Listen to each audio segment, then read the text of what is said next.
एक महिला भक्त वृंदावन से बिहारी जी लेकर अपने घर आई और तभी बाहर से गोलू घर के अंदर आया और माँ से पूछता है कि माँ, ये कौन है?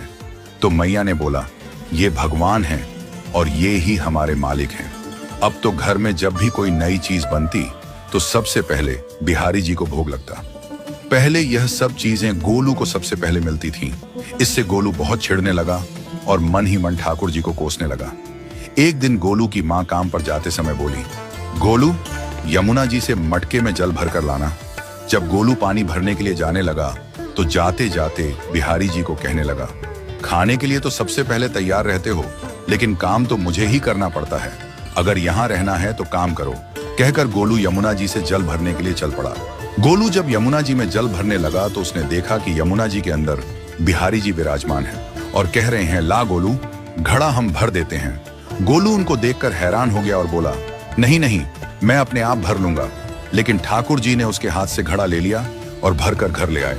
गोलू घर आकर डर रहा था कि अगर माँ को पता लगा कि मैंने ठाकुर जी से काम करवाया है तो आज मेरी पक्की पिटाई होगी। माँ ने घर आकर बिहारी जी को गीले कपड़ों में देखा तो एकदम से हैरान हो गई और कहने लगी कि गोलू, ये जरूर तेरी शरारत है, जरूर तूने ही इन पर जल डाला है। गोलू ने अपनी माँ को समझाने का बहुत प्रयास किया, लेकिन माँ ने उसको डांट कर चुप करा दिया और ठाकुर जी के भीगे हुए वस्त्रों को बदलने लगी। अगले दिन जब माँ ने गोलू को अनाज पिसवाने का काम दिया तो बिहारी जी फिर अनाज का कनस्तर ले आए और माँ को ठाकुर जी के वस्त्रों के ऊपर सूखा आटा पड़ा मिला। तो माँ ने फिर गोलू को डांटा कि तुझे पता नहीं कि ये हमारे भगवान हैं और तू भगवान के साथ शरारत करता है। आज तूने फिर इनके ऊपर आटा फेंका है। तो गोलू शपथ लेकर कहने लगा, नहीं माँ, मैंने कोई शरारत नहीं करी है। ये तो मेरे हाथ से गेहूं का कनस्तर लेकर खुद पिसवा कर आए हैं। गोलू की माँ आज बहुत गुस्सा हुई।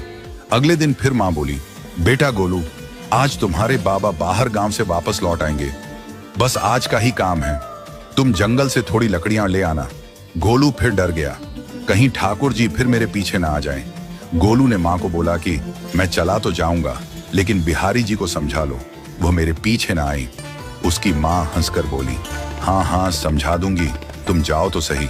गोलू जल्दी जल्दी लकड़ियां लेने जंगल में चला गया और माँ काम पर चली गई।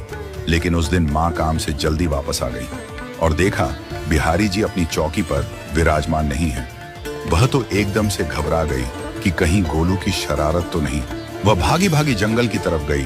तभी उसने देखा कि गोलू के साथ एक इंसान लकड़ियों को लेकर घर आ रहा है। गोलू की माँ यह देखकर हैरान हो गई कि यह तो बिहारी जी हैं।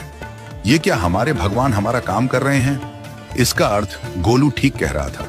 वह जल्दी जल्दी